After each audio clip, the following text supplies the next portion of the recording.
Dear plush guards, I confess my emotions have been a mess. Cause you changed everything we ever knew. From witches to poison and the queen walked too. Whoa, I've been wrong, I was wrong. Been at town all night, way too long. Getting hogs and Valkyries. I'll push that button and believe in you again. Welcome to episode 84 of Pineapples and Thorns. I'm Kat and I am solo tonight, except I have a very special guest with me, my good friend Ace. Welcome, Ace. How are you tonight? I'm doing great. I hope you are. Excellent. Yeah, well, it's snowing here, so. Oh, it's a cold 84 degrees here today. Well, and that's appropriate because it is episode 84, so it should be, it's not quite minus 84 here, but it feels like it. So why don't you give our listeners just a quick refresh on when you started playing, what town halls you play, and what clans you currently play in? I picked the game up, April the 13th of 2013.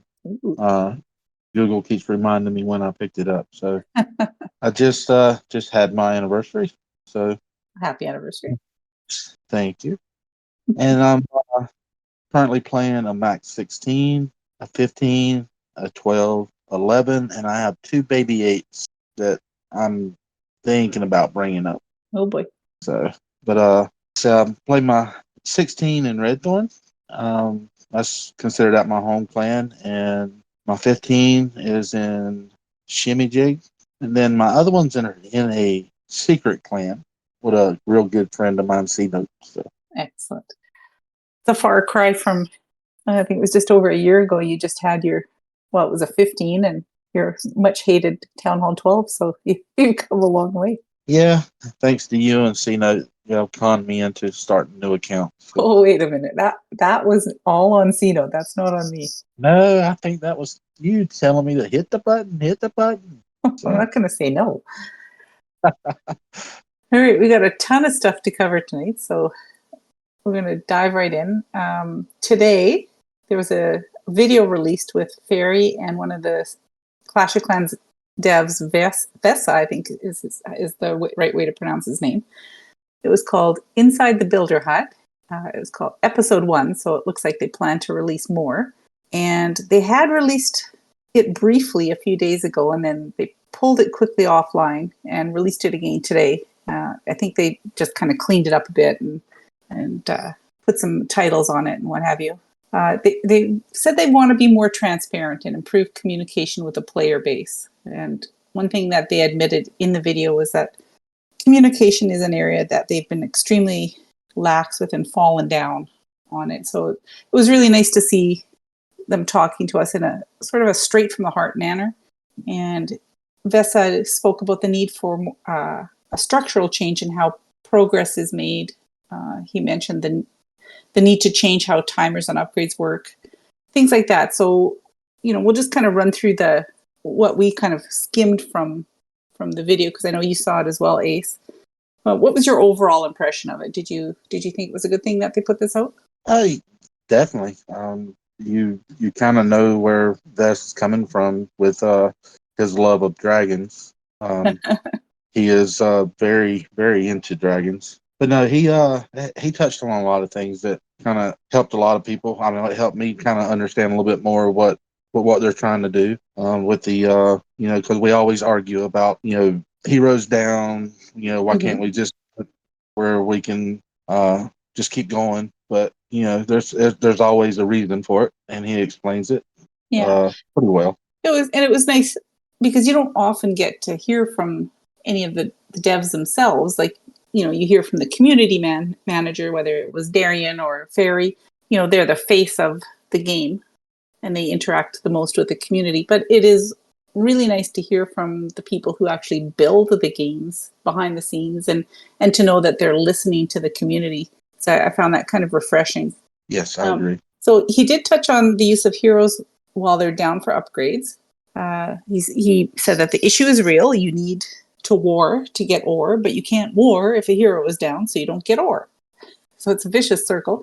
And they're kind of stuck between the needs of the community and the desire by Supercell to gain financially, right? From the fact that the community has to, either have to purchase books or gems to get your heroes going. So they're looking at ways to fix this issue that will hopefully satisfy both parties. And I appreciate sort of an honest answer, because we know that Supercell is in it to make money, and yet you have the devs who want to build games for people who love to play their games. So I found that a little bit refreshing. They also spoke about ore and how can they get more ore into the game. The hope by the devs is that having different equipment and the need for different types of ore will force players to try different things in game. I'm thinking that I see that because even though root riders are predominantly what people are using, I'm seeing a bit more variety in types of attacks compared to Town Hall 15. What do you think? Have you seen different? Well, with the different equipment, it opens the door for a lot of different attacks. I mean, people are experimenting with, that they always do the queen charge. Now they're experimenting with the king, dropping him in, and with the gauntlet, and Raid take out 15% of the base by himself. So I think they put the game in the right direction. I mean, I'm really enjoying it right now. Yeah, and I mean, you do hear a lot from the different content creators, whether it's Trample and his love of the Vamp stash, and other creators recommending that you do the gauntlet. Depending on what kind of attack that you're looking at doing, different equipment definitely has its place. Oh, I agree 100%. Yeah. So they did mention that they're excited to bring the community more content, but they're also aware that the community is a little bit overwhelmed with the equipment and ore grind right now. And that's why they held off on new equipment for April. And I for one, appreciated that. It was kind of refreshing to not have to unlock new equipment on this last event.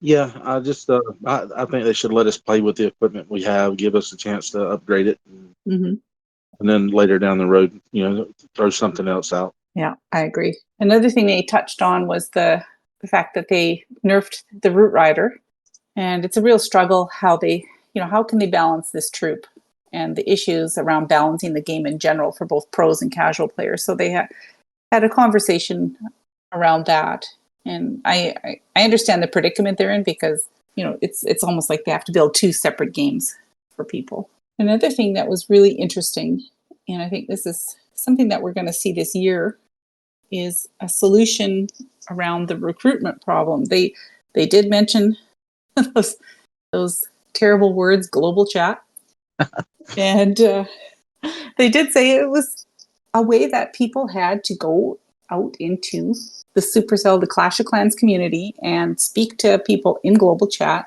and find people to join your clan. Now, the problem was that there was a lot of issues around people's security and safety, and that's one of the main reasons that they had to do away with it. And I was trying to figure out what he was talking about with Terry asked him about the global track, and he said, no, it's not coming back, but we'll have something similar to it. Yeah. I don't know if you caught. I mean, I know that was the first video. Mm-hmm. Yeah, I did. And he did mention that it's a fundamental issue, and it's inexcusable that the recruiting thing has not been fixed, because the one that they currently have is just terrible. Right. So he said they're working on a discovery feature that will allow players and clans to find each other and, I guess, speak to each other in a recruiting situation. So yes, you can recruit on apps like Discord and things like that, but I guess they're looking at a way to make this in-game so that it'll be secure and safe for people, yet more functional. So I'm looking forward to seeing what they can do on that. Well, if they do that, we're not going to have time for wars. We're going to be recruiting all the time. Well, if you're starting a new clan, I can totally understand that people would want sort of a portal where they can go in and say, hey, this is Clan A. I'm looking for active players. It doesn't matter what town hall you are. Click here if you'd like to apply. Because right now, and we've all seen this happen, your inbox fills up with invites to random clans, and you're just, it's just not effective or efficient. And if I'm starting a clan and I'm trying to recruit players, I don't want to just invite random people. I don't know if they're active, or if they're good attackers. There's no litmus test. So Right. yeah, so I highly recommend people give the video a watch. It's about half an hour long, but lots of good information in there, and it's worth watching. So, and then we got the big April update dropped on Wednesday. They were supposed to drop it on Monday apparently, but I think they ran into a few little glitches. So nice that they actually held off on it and fixed whatever was the problem and dropped it on Wednesday. So really haven't noticed any major problems. There's been a few small glitches, I think. Have you noticed anything? Let's see. I did attack last night. I believe you were on voice with me when I did. Mm-hmm. I got a 3-star, but on the replay, it showed a 2-star, 85%. Yeah, that's strange. I think I've seen a couple of things around that. And then on the event which we're going to talk about today, when you got to the second day, some people were having issues with their attacks not counting towards their second day task. You had to get a 2-star 75%. And I know there was a couple of people in Redthorn that had that issue. And they've actually fixed it first thing, well, I guess just before noon my time.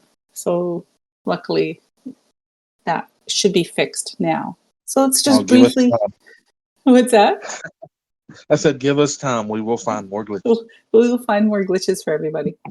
So the April update, I'll just kind of run through some of the main things that they gave us, and then we can go back and speak about each one. So they gave us in-game chat tagging. So you can tag at leader, at clan, or at whoever, at ace, multiple times. Undecided about that myself, but we'll talk about that. One thing that I'm excited about, they gave us war sizes, 35 and 45. They gave us a war sign-up form, so people can sign up for war or opt out. They gave us a clan castle upgrade, where you can now request 2 siege machines.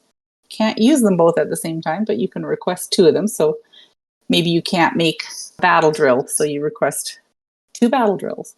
Got some new troop levels. Ice Golem, Yeti, I think those are the only ones. E-Titan. E-Titan, that's the other one. And new defense levels, the Eagle and Monolith, and the Builder Huts. We got a brand new pet, the Angry Jelly. We got the remaining Town Hall 16 walls. And clan perks. They upped clan perks where you can donate up to 50 troop space now. I think that takes at level 9 or level 10. I'd have to go back and look. I think it's level 10. Yeah. And then there was some miscellaneous quality of life. And we're not going to talk about what they did to Builder Base. Okay. Saving C-Note. I'm going to let C-Note talk about that on his podcast. Let's talk about clan tagging. So we were playing around with this last night in Redthorn. And sometimes it's working and sometimes it's not. So I got tagged when it was at leader, but I did not get tagged when it was just at cat. I'm not really sure if it's working 100% or if it's just some kind of nuance in game. Were you getting all the tags? I haven't been. Well, I was in chat when they were tagging me, so I don't know exactly how it's supposed to work. But I'm the one that tagged you as leader, and you got that one. Then I tagged clan, and then everybody got on. I think we had like 11 or 13 people on at one time. So I guess it worked. It must work for some people. I don't know. Oh, time will tell, I think. I anticipate a lot of people will be switching notifications off. I'm sure. One thing I want to talk about is a very welcome change. That's something I've been complaining about for a couple of years, I think. We now can spin 35 and 45 person wars. Hooray, hooray, hooray. And as a matter of fact, Redthorn spun a 35 last night, and we matched really quickly, which surprised me. I thought it was going to take forever. So yeah, I'm actually glad that they've done this. So now you can check that off your little list of what they've done. What else can I complain about? I've only been hearing it for a year, so I'm glad you finally got it. Well, if you complain long enough, someone will listen. Right. Well, when you're in a clan like Redthorn, where we have close to 50 people all the time, but people are in the middle of various upgrades. You might be stuck with like 37 green, and then you're either begging 3 people to go green, or before this update, we were contemplating on, am I going to have to sit 7 people? So yeah, it's just a lot less aggravation and stress on leadership when they're trying to sort out wars, which leads me into this war sign-up form. Do you think it's actually useful for regular wars for most clans? I mean, for people that really doesn't have a good leadership, it would probably work good for them. Just for everybody just to hit a button. Mm-hmm. But like, Redthorn, we have you and Mag and Fado, and a lot of people that put in time. Even though there's a button, it doesn't really mean people are going to hit it. I mean, that's just, I don't know. I honestly think it would work for a smaller family of clans, maybe not someone that's more organized, Yeah. because I think it would upset the function of the clan. Yeah, for myself, I find it a little bit redundant because our people are pretty good about managing their opt status. They're green if they want to be in war. Usually, there's some people who forget to flip back to green occasionally. Ace. Sorry. And then they get left out of war spins. But one thing I've noticed, and I don't know if it's deliberate or not, but people are clicking this war sign-up form button constantly, and I'm having to go in and remove it, this sign-up form. Do you think that there should be a different location for this button? Because right now it's right next to the challenge button. So we do a lot of friendly challenges in Redthorn, and I think that's part of the problem. People are clicking this button by accident. I think they should put it in the war screen. Mm-hmm. Not in chat. Put it on the war screen where you can do signups, and it actually keeps count of how many people. That way, your number.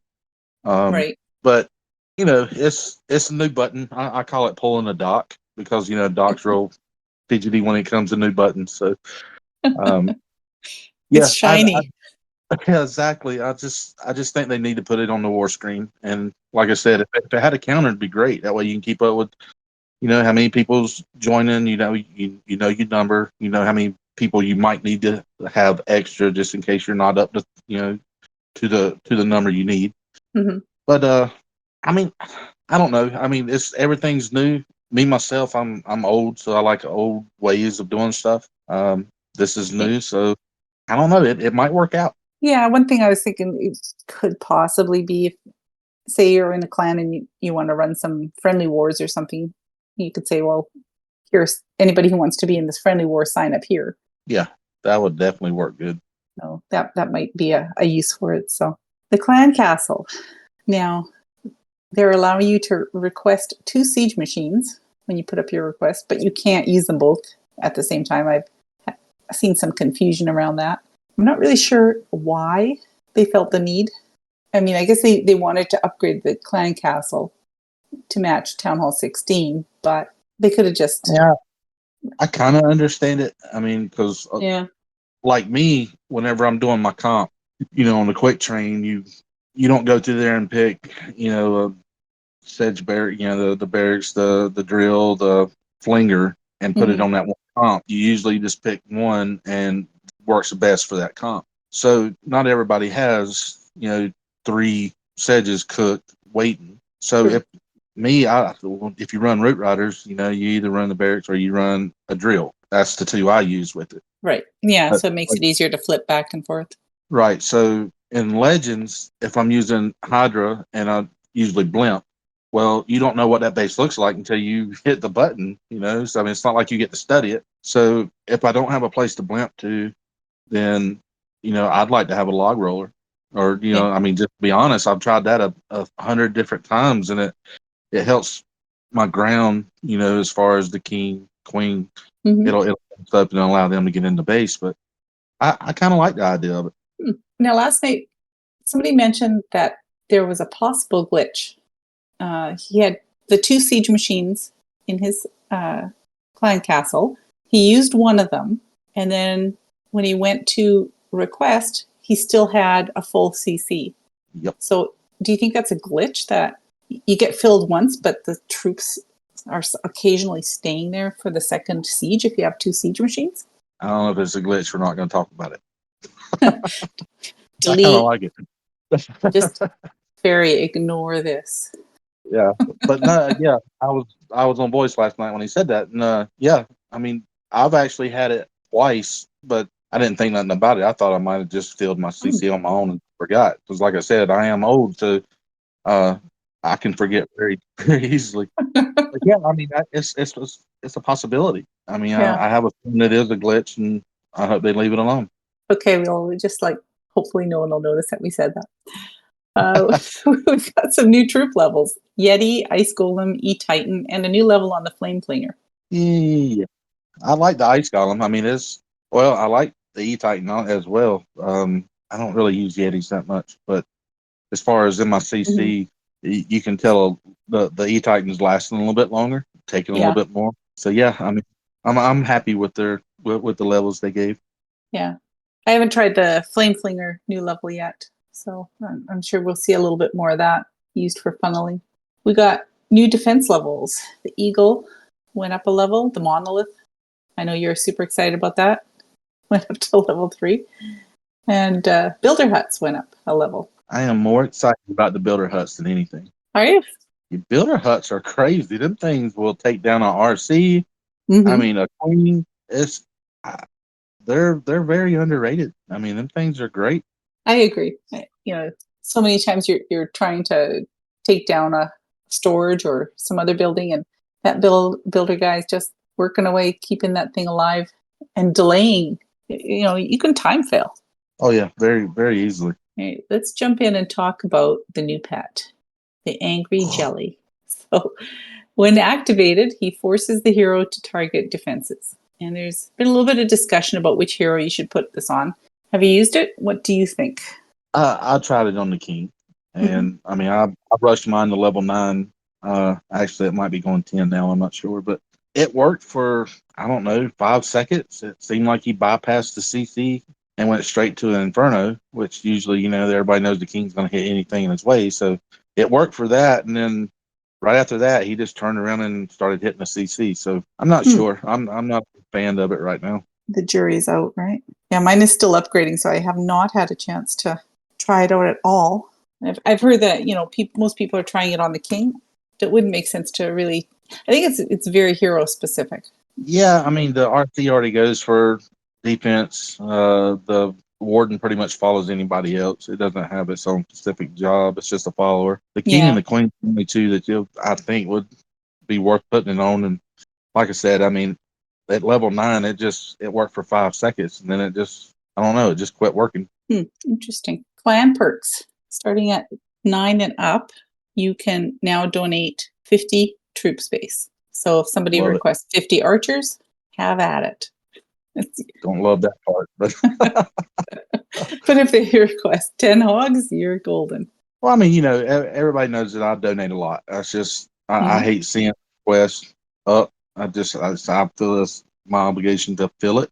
And then when you get that one that you can't put in, it kind of makes you mad. So yeah, this right here will make me feel better. Yeah, I like that too. Let's talk a little bit about the store, because it's kind of quietly happened that Supercell revamped their online store. It's a little bit of unexpected, where nobody was really expecting them to do anything with the store. It's kind of, it was there for if you needed some gold passes and you got your 10% discount, and you could use them to hand out as prizes to people, which is kind of a nice thing. But they've revamped it, and a little bit of mixed reaction. You don't get a discount on your gold pass purchases anymore, and there's no bonus gems on gem purchases. What they did is they introduced a reward track. So items that you purchase in the store, you accrue points for rewards. There's also, when you log in a certain number of days in a row, you get points. There's different things and different ways that you can earn points. And the rewards are various things like a book of everything, hero books, resource potions, gems, stuff like that. What do you think? I love it because I spend a lot of time in the store. Everybody knows that. But this past CWL, the store loved me. So, Oh, I bet. um, and then all of a sudden, I had a book of everything, a book of building, and a resource pop up from Supercell for free. Hmm. So, hey, I'm getting it back. Yeah, because normally, I buy packs and things like that in game, but now I'm kind of thinking twice. I'm going to the store to look and see what they've got, because by purchasing a skin or a scenery in the store, that's going to give me points towards this reward track. So I'm Exactly. kind of benefiting by purchasing in the store rather than in game. So, and you can still use, your favorite creator code in the store, and you can buy event passes too, which is nice. And then you can also donate those to your friends or your own accounts. So I think it's positive change. It doesn't work quite as well on Safari, I've noticed. So if any of the devs are listening, that is something that needs to be fixed. So we have a new event this week called the Streak event. The idea is to encourage people to log into their account daily and to use actual armies, not just sneaky gobs. So every day you log in and complete the task, it adds a certain percentage, and at the end of the tasks, you should end up with a 100% bonus for your league bonus to use for the remainder of the event. And also, there's 3,000 shiny ore available. What do you think? I love it. Anything extra helps. More ore and rewards. What else Mm-hmm. can we ask? Yeah, I mean, you're doing these things anyways, you're logging in anyways. I know a lot of people who are doing perhaps the strategic rushing. There's a lot of people that just like to farm with, goblin knife or sneaky gobs or whatever. They're sniping the loot and not caring. But now, if they want to earn these rewards, they need to at least make one attack a day with a real army, because you had to get 2-star 75% today on day 2 to complete the achievement. And that's where that glitch was, that some people, their attack was counting towards this, and others, it for some reason, your attacks were not counting to complete the task. So like I said earlier, they went in and fixed that. So everybody should be good to go now. Yeah, I actually went in last night and I was just going to try it and just gemmed and stuck it day and go ahead Uh-huh. and do it. And when I gemmed it, it opened it up to me. And then I believe you were on voice with me when Mm-hmm. I set my root riders down, my bouts, and then the game closed. And that was it. I ended up with a 24% 0-star. But you could go back in and try that again, couldn't you? Or Well, I had to go in and do a second attack, but that attack counted towards my legends. I mean, it was oh, right. so it was just it was, I don't know if it had something to do with me gymming and then trying to do it. It was Hmm. kind of weird. It all happened together right there. Yeah, hopefully that doesn't happen again. So I didn't gym the third day. So, for these events, do you think that we should see more events like this and maybe get rid of things like clan games? Just give us targeted events like the streak event. There was the rocket balloon spotlight event. What do you think? Uh, Get rid of clan games? I think clan games would be great if they just added ore to it. Yeah. Give us something to. I mean, like me being max, I can't stack anything. That or give us the ability to stack books. Uh, Hmm. I mean, because I can't really get into clan games being a max 16. I mean, everybody knows that I buy books and stuff like that to store up for the next update. Clan games really doesn't do anything for me. And if they put ore into it, give you a choice to pick that, then yeah, I mean, great. But right now, the way it's going, I'd say get rid of clan games. It's just, for me, it's a waste of time. Yeah, I have to agree, because even on my lower accounts that are max, I'm just selling everything for gems.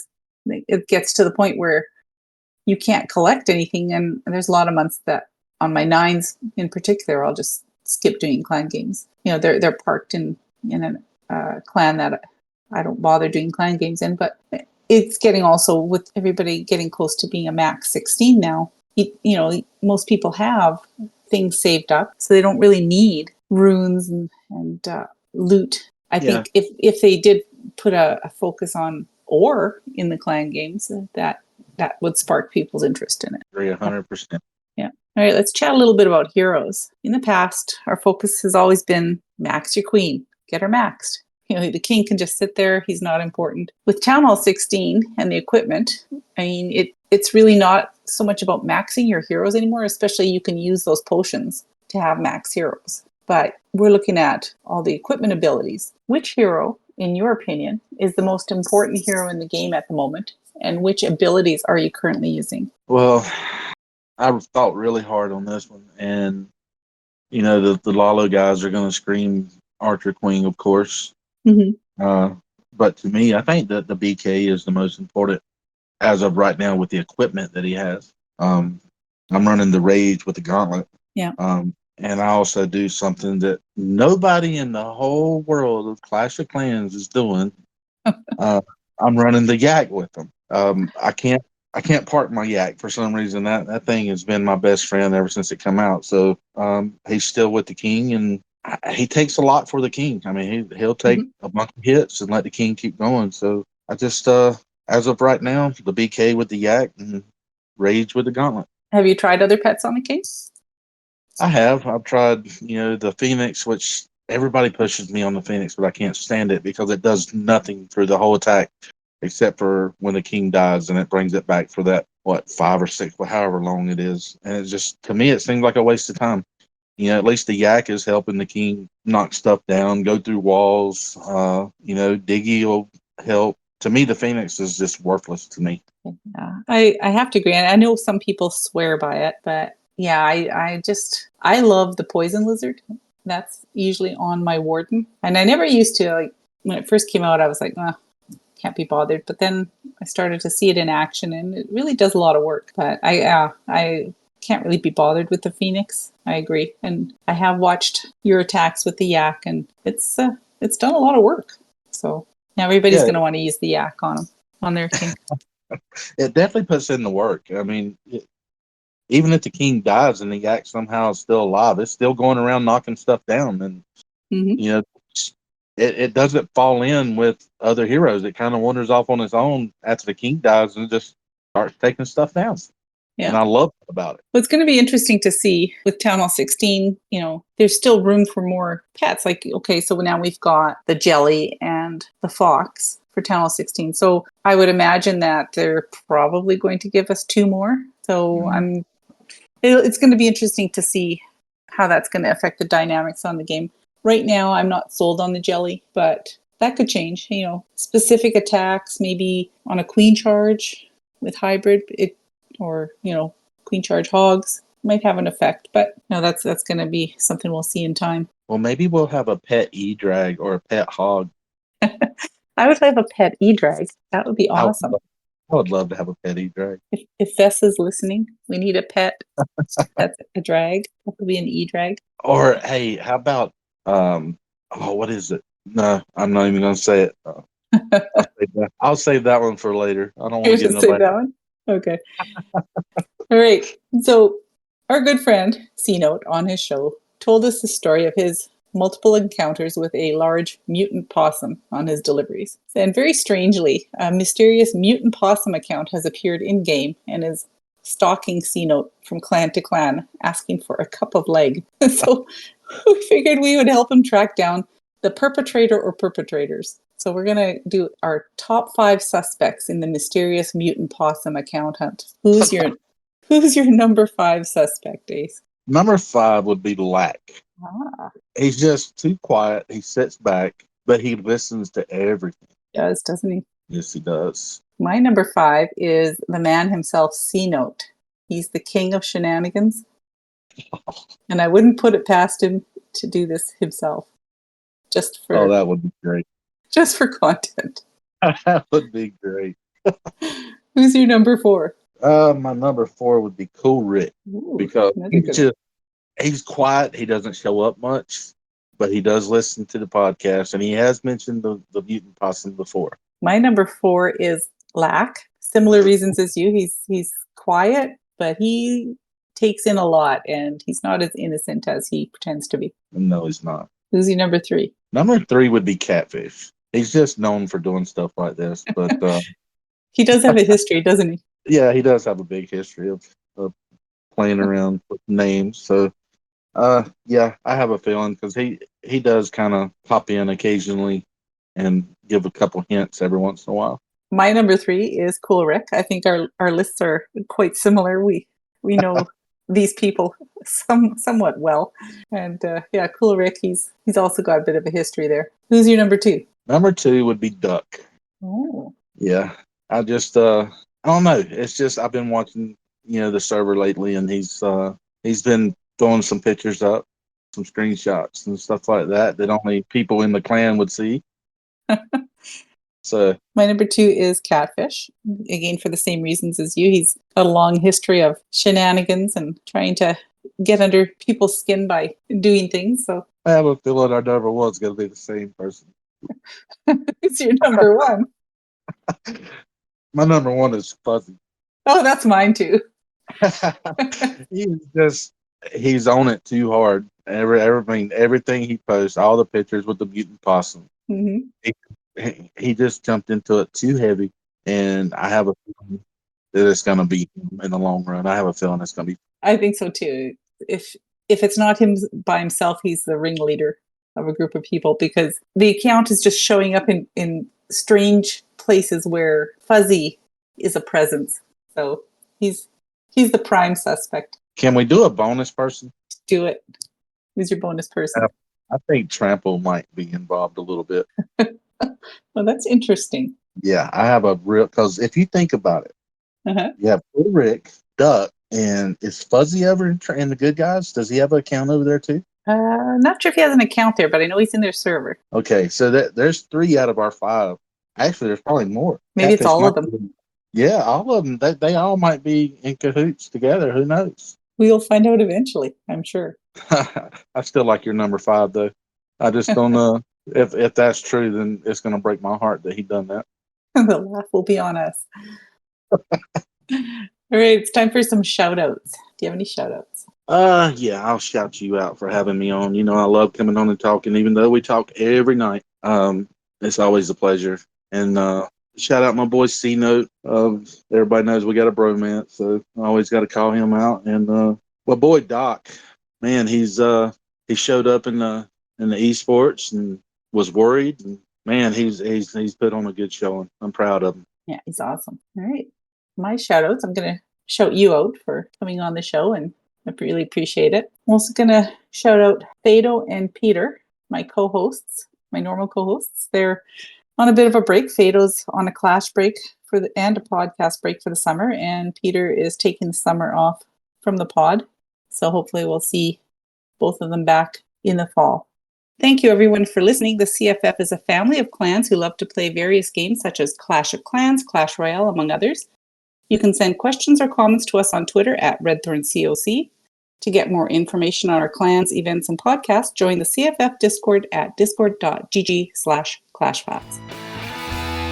Dear Clash Guides, I confess my emotions have been a mess, because you changed everything we ever knew, from witches to poison and the Queen Walk 2. Whoa.